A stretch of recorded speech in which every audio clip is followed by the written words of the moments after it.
আসসালামু আলাইকুম। আজকে আপনাদের জন্য একটা সুখবর নিয়ে আসলাম। সুখবরটা খুবই ইম্পর্টেন্ট এবং গুরুত্বপূর্ণ। আশা করি পুরো ভিডিওটা দেখবেন, তাহলে আপনি সুন্দর একটা মেসেজ পাবেন এবং এটা আপনার এইবার ঈদে অন্ততপক্ষে খুব বেশি কাজে দেবে। কষ্ট করে ধৈর্য ধরে ভিডিওটা শেষ পর্যন্ত দেখুন, তাহলে আমার কষ্টটা সার্থক হবে এবং আপনার ডিসিশন নেওয়াটা অনেক সহজ হবে।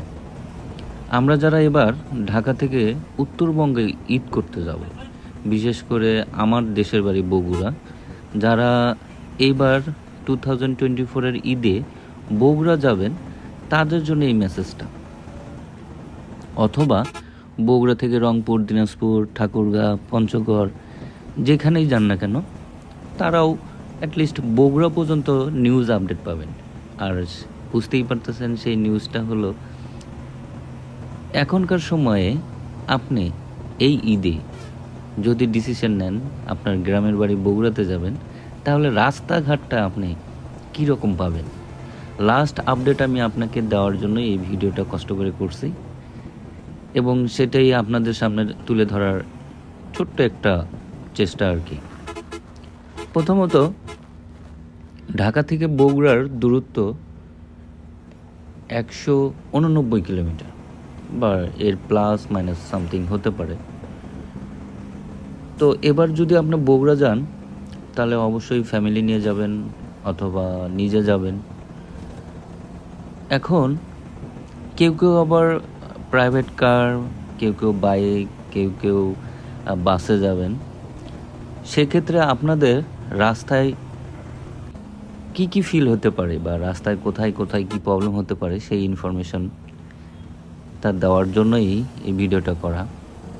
প্রথমত, আপনি যদি ঢাকা থেকে চান্দুরা থেকে এলেঙ্গা পর্যন্ত যান, তো যখন আপনি চান্দুরা থেকে এলেঙ্গা পর্যন্ত যাবেন, তখন যে রাস্তার যে ফিল পাবেন, মনে হবে আপনি বাংলাদেশে না, বাংলাদেশের বাইরের কোনো কান্ট্রিতে ড্রাইভ করতেছেন।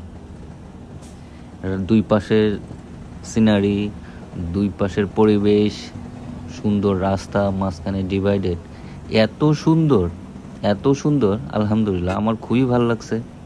অনেক দিন ধরে রাস্তার কাজ চলতেছিল, এবার ঈদের আগে মোটামুটি কাজের অনেক অংশটাই ক্লিয়ার হয়েছে, শেষ হয়েছে শেষের দিকে।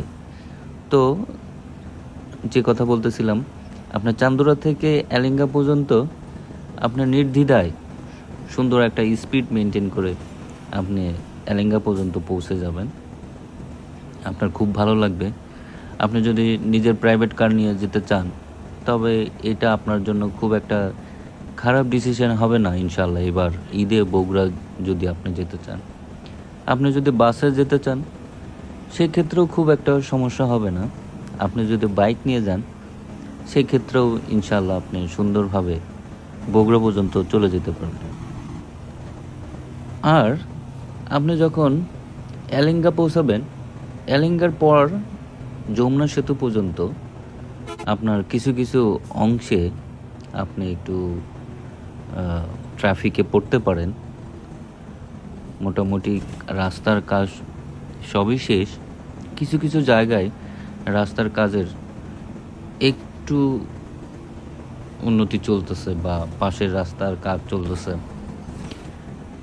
সেই রাস্তা আমি কাজের যেভাবে গতি দেখলাম, ইনশাল্লাহ ঈদের আগে ওনারা হার্ড অ্যান্ড সোল চেষ্টা করতেছে যত তাড়াতাড়ি সম্ভব রাস্তাটা ক্লিয়ার করে দেওয়া। মেবি তারা ঈদের আগেই এটা কমপ্লিট করবে, তাহলে আপনি খুব বেশি একটা প্রবলেমে পড়বেন না। আর এখন যে রাস্তাটা দেখতে পারতেছেন, এটা চান্দুরা থেকে পার হয়ে মির্জাপুর, টাঙ্গাইল, গোড়াই, এইসব এলাকা। তো আমার আসলে খুবই ভালো লাগছে যে দেখেন আপনি কত সুন্দর রাস্তা।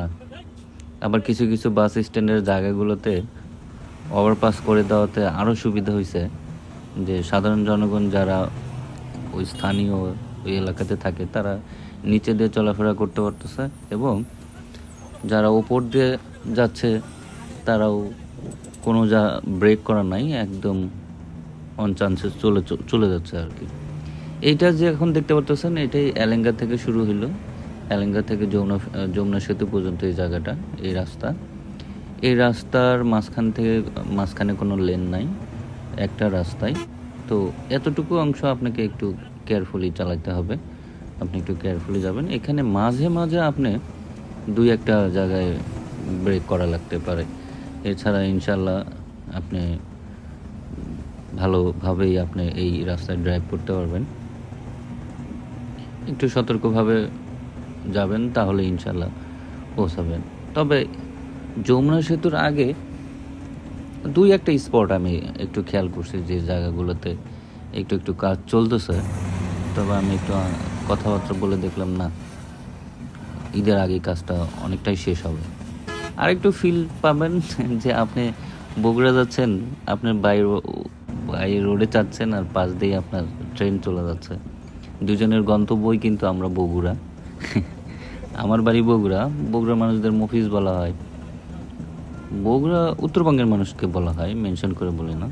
আর এই কথাটা আমি জাস্ট কথার জন্য বললাম, কেউ নেগেটিভলি নেবেন না।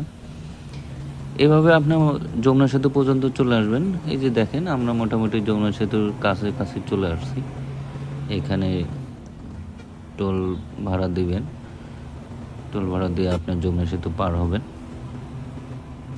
আর আশেপাশের সিনারি আপনাকে মুগ্ধ করবে, এবং যথেষ্ট পরিমাণে কাজ হচ্ছে, যথেষ্ট পরিমাণে উন্নয়ন হতেছে বাংলাদেশে। আমার এটা ভালো লাগছে। এই হলো আমাদের স্বপ্নের যমুনা সেতু।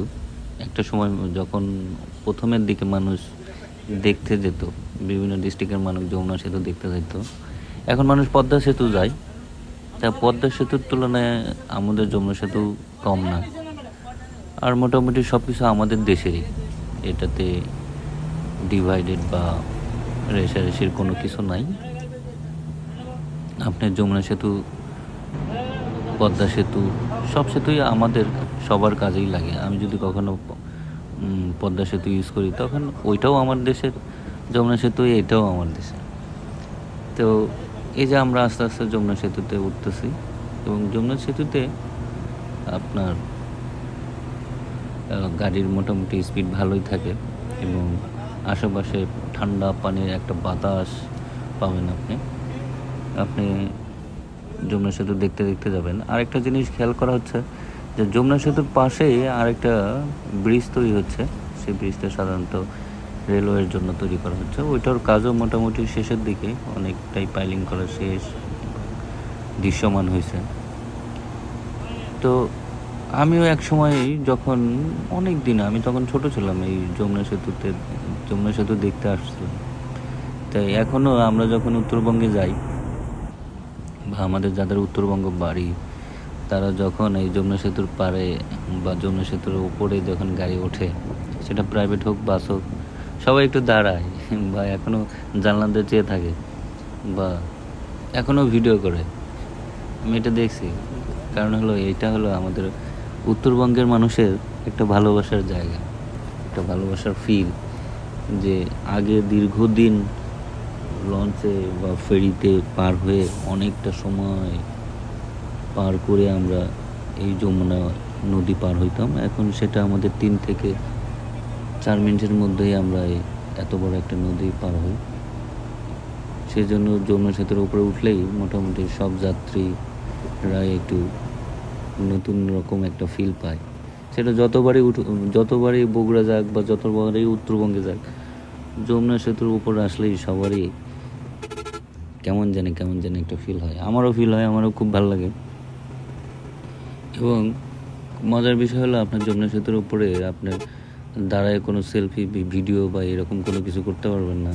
কিন্তু আমার একটা শখ পূরণ হয়েছিল। আমার একটা মাথায় ছিল যে যমুনা সেতুর মাঝখানে কখনো একটু দাঁড়ায় বসে থাকবো আর কি। তো একটা সময় এইরকম ঈদে বাড়ি যাচ্ছিলাম, তো যমুনা সেতুর উপরে একটু জ্যাম ছিল, তখন আমি যমুনা সেতুর উপরে বসেছিলাম অনেকক্ষণ। আমার খুব ভালো লাগছে, 2 পাশ দিয়ে পানি আর পানি, মাঝখানে আমি বসে আছি। তো আসা যাক, এবার আমরা খুব সহজে যমুনা সেতু পার হয়ে গেলাম। আর একটা ভিডিওটা বেশি লেন্দি না করার জন্য আমি একটু এখানে এডিট করছি, স্পিড আপ করছি। গাড়িটা কিছু কিছু মনে হচ্ছে যে অনেক স্পিডে যাচ্ছে, আসলে অনেক স্পিডে যাচ্ছে না, গাড়ি তার নিজস্ব গতিতেই যাচ্ছে।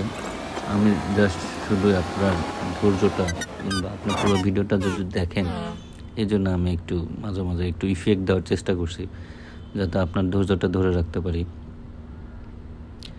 তো যমুনা সেতু পার হওয়ার পরে এই যে সামনে যে দেখতেছেন রাস্তার কাজ হচ্ছে, এবং ওভারপাসগুলো মোটামুটি শেষের দিকে, এবং ওভারপাসগুলো ছেড়ে দেবে ইনশাল্লাহ। এবং ওভারপাসের পাশের রাস্তাগুলো বেশ অনেক চওড়া, দুইটা গাড়ি খুব নিমেষে যেতে পারবে।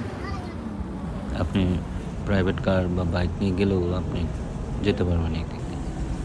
আর কড্ডার মোড় বা এই যে আমরা দেখতে পারতেছি এখন কড্ডার মোড়, বা এইখান থেকে ডিভাইডেড হয়ে যায় কুষ্টিয়া, আপনার ডিভাইড হয়ে যায় পাবনা, আর আমরা চলে যাই ডান দিকে হলো বগুড়ার দিকে। এই বামের রাস্তা এটা হলো পাবনার রাস্তা, সোজা গেলে আপনি কুষ্টিয়া যাবেন। আর আমরা এই যে ডান দিকে চলে যাচ্ছি আমাদের প্রাণের শহর উত্তরবঙ্গ, বগুড়াতে।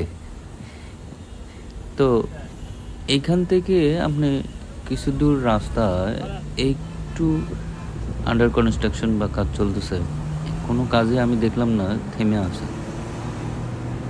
মোটামুটি খুব তোড়জোড়ে কাজগুলো চলতেছে, পরিষ্কার করা, একটু চওড়া করা, মাঝে মাঝে রাস্তাগুলোতে একটু ফিনিশিং, সব কিছু মিলে কাজ করতেছে দেখা যায়। আর আমরা একটু খেয়াল করে দেখি যে ঈদের ভিতরে আমাদের সবচেয়ে বড় সমস্যা হয় এই রাস্তাগুলো। তো আমাদের দেশের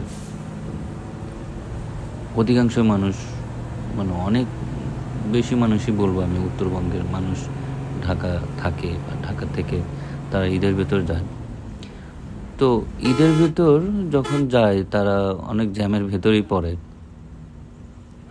তখন জ্যামটাতে আমরা অতটা বোর ফিল করি না, আমরা কেমন জানি, আমার পার্সোনাল অপিনিয়ন, যে আমরা অতটা বোর ফিল করি না। কারণ আমাদের বগুড়া আগে আমরা যেতাম 8 ঘন্টা 12 ঘন্টায়, তখন মনে হতো যে এতক্ষণ 10 ঘন্টা পর বগুড়ায় আসছি, 12 ঘন্টা পর বগুড়া আসছি, একদিন লাগছে, 18 ঘন্টা লাগছে বগুড়ায়।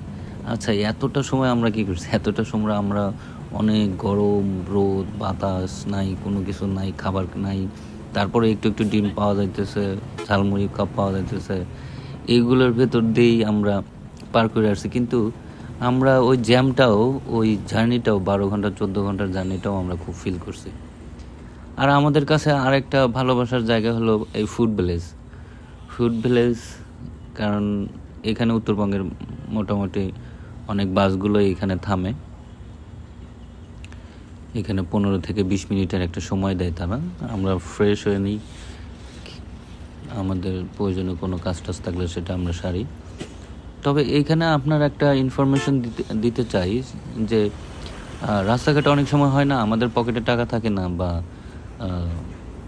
বেশি টাকা থাকে না, বা হুট করে টাকার প্রয়োজন হয়ে যায়, তখন টাকা কোথায় পাবো? তখন আপনি এই জিনিসটা পাবেন এখানে, যে ফুড ভিলেজে একটা ডাচ বাংলার বুথ আছে, আপনি এখান থেকে চাইলে টাকা উঠাইতে পারবেন। এবং ফুড ভিলেজ থেকে আপনি খাবার খেয়ে কোনো সফট ড্রিঙ্কস খাইতে পারবেন, হালকা পাতলা নাস্তাও করতে পারবেন, আবার না চাইলে নাও খাইতে পারবেন। একটু ফ্রেশ হয়ে একটু রিল্যাক্স করলেন, একটু হাঁটাহাঁটি করলেন, এখানে পানের দোকান আছে, পান খাবেন, মিষ্টি পান আমি খাই, আমার খুব ভালো লাগে। তো এই হলো আপনার, আমি যদি ফুড ভিলেজ থেকে বাম পাশ থেকে ডান পাশে দেখি, এই হলো চওড়া রাস্তা। এখানেও কিন্তু আপনি খেয়াল করতেছেন রাস্তার মাঝখান দিয়ে ডিভাইডেড দেওয়া হইতেছে, তাই এটাও মনে হয় ঈদের আগেই সব শেষ হয়ে যাবে। এবং রাস্তা বেশ চওড়া। এবং এই ফুড ভিলেজ থেকে এই সামনের দিকে যখন আপনি আগাবেন, তখন কিন্তু একটু দেখবেন না যে মানে কাজটা চলতেছে, এখানে আপনি একটু সম্ভাবনা থাকে একটু জ্যামের ভেতর পড়তে পারেন। তবে কোনো গাড়ি এইখানে সাধারণত কোনো যাত্রী নামাবে না বা উঠাবে না, সেক্ষেত্রেই অতটা জ্যাম হবে বলে আমার মনে হয় না। আর এখন ফুলের সিজন না, তবুও এই ফুলগুলো দেখে আমার খুব ভালো লাগলো, তাই একটা শট নিয়ে নিলাম। আপনারা হয়তো আমার কথা শুনতে শুনতে বোর হয়ে গেছেন বা বলতেছেন অযথাই পেশাল করতেছি, তাই ফুলটা দেখাইলাম। চলেন খাবার টাবার শেষ করে আমরা আবার বগুড়ার উদ্দেশ্যে রওনা দিলাম। সুন্দর ফুড ভিলেজ থেকে দেখেন কত সুন্দর রাস্তা, মাঝখান দিয়ে ডিভাইডেড। এবার আপনি যাচ্ছেন প্রাণের শহর বগুড়াতে, শেরপুর পার হবেন, সিরাজগঞ্জ পার হবেন, তারপরে বগুড়াতে ঢুকবেন। এবং একটা জিনিস খেয়াল করলাম, এখানে ম্যাক্সিমাম রাস্তাটা হলো ঢালাই করা রাস্তা বলে, মানে এক্সিলেন্ট, মানে আমার খুবই ভালো লাগছে, খুবই ভালো লাগছে। ঢালাই করা রাস্তা, অনেক বড় চওড়া একটা রাস্তা, দুইটা চারটা গাড়ি একসাথে যেতে পারবে, এই পাশ দিয়ে দুইটা, ওই পাশ দিয়ে দুইটা। এবং সিরাজগঞ্জ বা মানে শহরের যে বাজারের যে স্ট্যান্ডগুলো বা জায়গাগুলো, সেগুলোতে ওভারপাস করে দিছে, যার কারণে আপনার খুব একটা জ্যামে পড়বেন না। তো আমি গত সপ্তাহের ভিডিও আমার এটা, খুব বেশি দিনের না, হুট করে প্ল্যান করে আমারও যাওয়া, যার কারণে আমি ভিডিওটা করছি আপনাদের জন্যই, যাতে আপনাদের উপকার হয়, ডিসিশন নিতে সুবিধা হয়। তবে আমি এতটুকুই বলবো, রাস্তাঘাট মোটামুটি ইনশাল্লাহ ক্লিয়ার আছে, ভালো আছে, আপনি খুব একটা বেশি জ্যামে পড়বেন না। আমরা দীর্ঘ টাইম যে জ্যামে থাকি সেগুলোতেও আপনাকে পড়তে হবে না। সেক্ষেত্রে আপনি আপনার প্রাইভেট কার অথবা আপনার বাইক, আপনি বাসেও চলে যেতে পারেন, এটা খুব একটা খারাপ ডিসিশন আপনার জন্য হবে না, ভালোই হবে। আপনি চাইলে ফ্যামিলি নিয়ে যেতে পারেন। তো এই যে মাঝে মাঝে এইগুলা একটু কাজ চলতেছে, এই কাজগুলো যত গতি দেখলাম, মনে হলো যে ঈদের আগে এইগুলো ক্লিয়ার করবে, শেষ হবে। তবে কোনো এক সময় যদি সব পুরো রাস্তাটা ক্লিয়ার হয়ে যায়, এত বড় একটা রাস্তা যদি আমরা পাই, তবে উত্তরবঙ্গে মানে আমরা বগুড়াগামী যে যাত্রীগুলো বা উত্তরবঙ্গের যে যাত্রীগুলো, তারা খুব একটা ফিল পাবে, যাও আমরা খুব সহজে, খুব অল্প সময়ে আমরা ঢাকা থেকে বগুড়া চলে আসতে পারি। বাট এটা দেশের জন্য, আমাদের জন্য খুব একটা সুন্দর সুখবর হবে। এবং যাতায়াত ব্যবস্থা যে দেশের যত বেশি উন্নত, সে দেশ তত বেশি আগে আছে। ইনশাল্লাহ এই রাস্তাগুলো হলে আমরাও এগিয়ে থাকব। তো আমরা সিরাজগঞ্জ, শেরপুর এগুলো পার হয়ে চলে আসছে আমার বগুড়া শহরে। এই যে দেখতেছেন, আমি মোকামতলা চলে আসছি, আমার বাড়ি হলো মোকামতলার কেউ ভিডিওটা দেখলে বুঝতে পারবেন। এই যে সোনাতলা বা সেরাকান্দির রাস্তা, এটাই হলো আমার গ্রামের বাড়ির রাস্তা। আমি এদিক দিয়ে চলে যাব। তো অনেকক্ষণ কথা বললাম, ভালো থাকবেন সবাই।